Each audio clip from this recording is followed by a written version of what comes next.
फाहा सादत हसन मंटो। गोपाल की रान पर जब ये बड़ा फोड़ा निकला तो उसके औसान खता हो गए। गर्मियों का मौसम था, आम खूब हुए थे। बाजारों में, गलियों में, दुकानदारों के पास, फेरी वालों के पास जिधर देखो आम ही आम नजर आते। लाल, पीले, सब्ज, रंगारंग के। सब्जी मंडी में खोल के हिसाब से हर किस्म के आम आते थे और निहायत सस्ते दामों फरोख्त हो रहे थे। यूं समझिए कि पिछले बरस की कसर पूरी हो रही थी। स्कूल के बाहर छोटो राम फल फरोश से गोपाल ने एक रोज खूब जी भर के आम खाए और जेब में से एक महीने के बचाए हुए जितने पैसे जमा थे सब के सब उन आमों पर खर्च कर दिए जिनके गूदे और रस में शहद घुला हुआ था।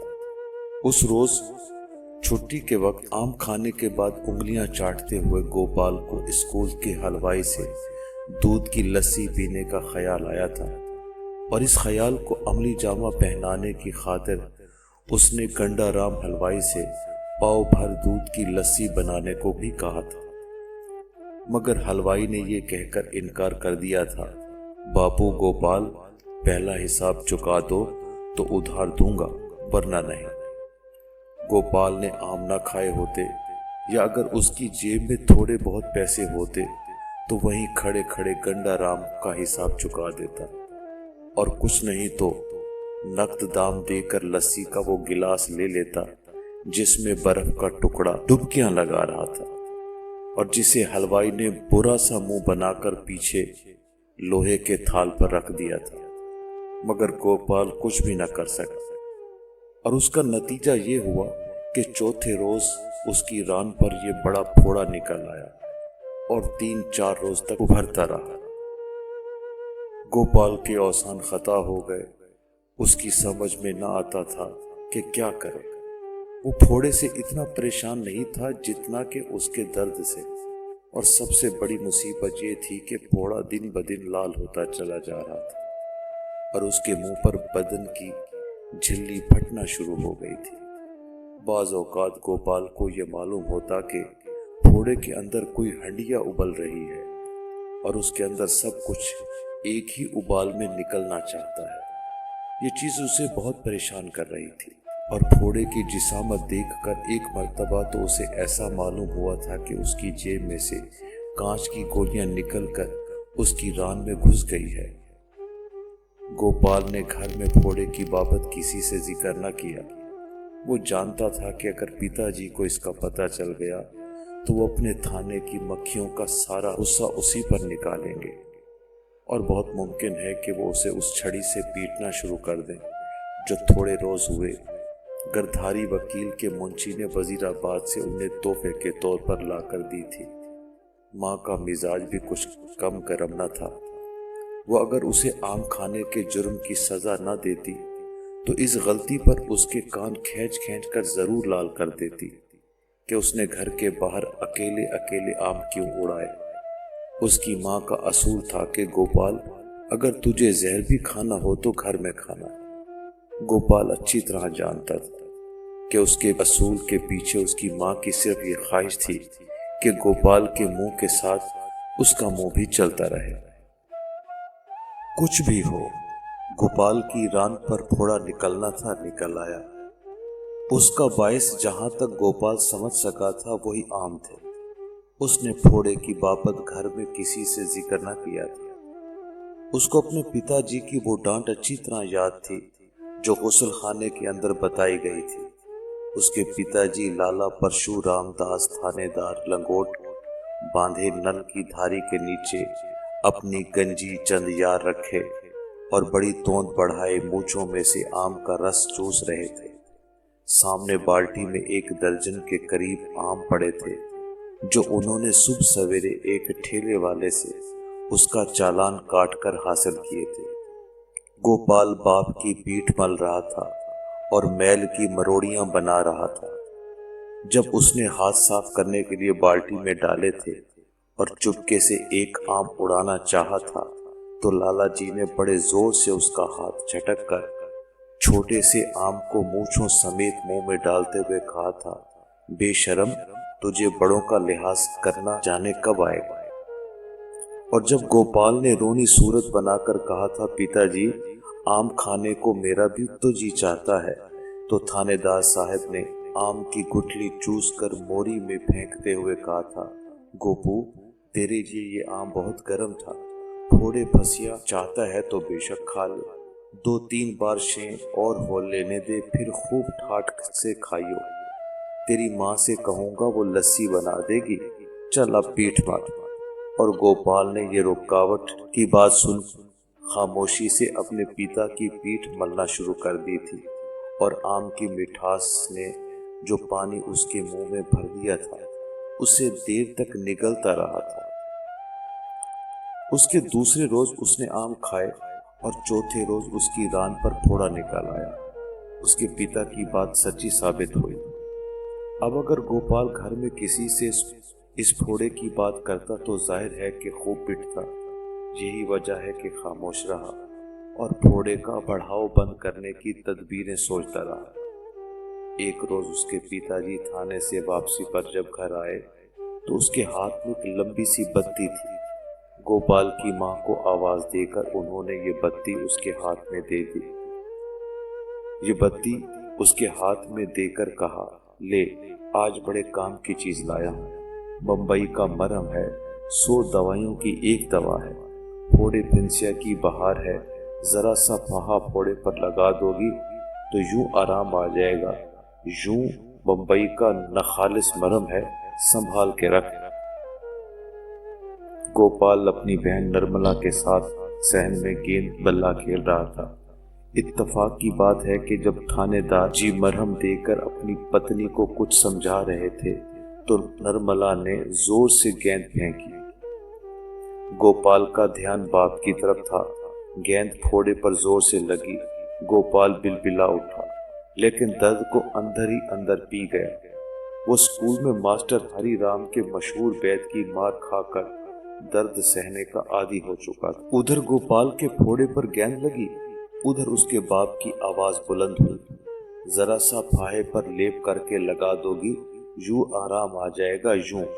और यूं के साथ उसके बाप की चुटकी ने गोया गोपाल के सोए हुए दिमाग की चुटकी भर ली। उसको अपने दर्द का इलाज मालूम हो। उसकी माँ ने मरहम की बत्ती सामने दालान में सलाई की पटारी में रख दी। गोपाल को अच्छी तरह मालूम था कि उसकी माँ आमतौर पर सिलाई की पटारी ही में सब संभालने वाली चीज रखा करती है। सबसे ज्यादा संभालने वाली चीज वो मोचना था जिससे उसकी माँ हर 10वें 15वें रोज अपने तंग माथे के बाल साफ किया करती थी। ये बिला शक्को शुबा सिलाई की पटारी में उस पुड़िया समेत मौजूद था जिसमें कोयलों की सफेद राख जमा रहती थी, जो उसकी माँ बाल नोच कर माथे पर लगाया करती थी। ताहम गोपाल ने अपना इत्मीनान करने के लिए गेंद दालान में फेंक दी और उसके पलंग के नीचे से निकालते हुए अपनी माँ को सिलाई की पटारी में मरहम रखते देख लिया। दोपहर को उसने अपनी बहन निर्मला के साथ मिलाकर छोटी कैंची, जिससे उसका बाप उंगलियों के नाखून काटता था, मरहम की बत्ती, अपने बाप के पाजामे से बचा हुआ लट्ठे का वो टुकड़ा हासिल कर लिया जिससे उसकी माँ एक और टुकड़े को साथ मिलाकर शलवार की मियानी बनाना चाहती थी। दोनों चीजें लेकर ऊपर कोठे पर चले गए और बरसाती के नीचे कोयलों की बोरियों के पास बैठ गए। नर्मिला ने अपनी जेब से लट्ठे का टुकड़ा निकालकर अपनी रान पर शलवार के फिसलते हुए रेशमी कपड़े पर फैलाकर जब गोपाल की तरफ अपनी नाचती हुई आंखों से देखा तो उस वक्त ऐसा मालूम हुआ कि 11 बरस की ये कमसिन लड़की, जो दरियाई सरकंडे की तरह नाजुक और लचकीली थी, एक बहुत बड़े काम के लिए अपने आप को तैयार कर रही है। उसका नन्हा सा दिल, जो उस वक्त तक सिर्फ माँ बाप की झिड़कियों और अपनी गुड़ियों के मैले होते हुए चेहरों की फिक्र से धड़का करता था, अब अपने भाई की रान पर फोड़ा देखने के ख्याल से धड़क रहा था। उसके कान की लोएं लाल और गर्म हो गई थी। गोपाल ने घर में अपने फोड़े की बाबत किसी से जिक्र न किया था, लेकिन अब उसे नर्मला को सारी बात सुनाना पड़ी कि किस तरह उसने चोरी चोरी आम खाए और लस्सी पीना भूल गया। उसकी रान पर पैसे के बराबर थोड़ा निकल आया। जब उसने अपनी राम कहानी सुनाकर नर्मला से राजदाराना लहजे में कहा था, देख नर्मला, घर में ये बात किसी से न कहियो। नर्मला ने बड़ी मतीन सूरत बनाकर जवाब दिया था, मैं पागल थोड़ी हूं। गोपाल को यकीन था कि नर्मला ये बात अपने तक ही रखेगी। चुनाचे उसने पाजामे को ऊपर उड़स लिया। नर्मला का दिल धक धक करने लगा। जब गोपाल ने बैठकर अपना फोड़ा दिखाया और नर्मला ने दूर ही से अपनी उंगली से उसे छुआ तो उसके बदन पर एक झुरझरी सी तारी हो गई। सी सी करते हुए उसने उभरे लाल फोड़े की तरफ देखा और कहा, कितना लाल है, अभी तो और होगा। गोपाल ने अपने मर्दाना हौसले का इजहार करते हुए जवाब दिया। नर्मला ने हैरत से कहा, सच? अभी तो कुछ लाल नहीं है। जो फोड़ा मैंने चिरंजी के मुंह पर देखा है उससे कहीं ज्यादा बड़ा और लाल था। गोपाल ने फोड़े पर 2 उंगलियां फेरी। तो अभी और बढ़ेगा? नर्मला आगे सुरक आई। क्या पता, अभी तो और बढ़ता जा रहा है। क्या पता है, अभी तो और बढ़ता चला जा रहा है। गोपाल ने जेब में से मरहम की बत्ती निकालकर कहा। नर्मला सहम गई। इस मरहम से तो आराम आ जाएगा ना? गोपाल ने बत्ती के एक सिरे पर से कागज की तह जुदा की और असबात में सर हिला दिया। उसका फाहा लगाने ही से फट जाएगा। फट जाएगा?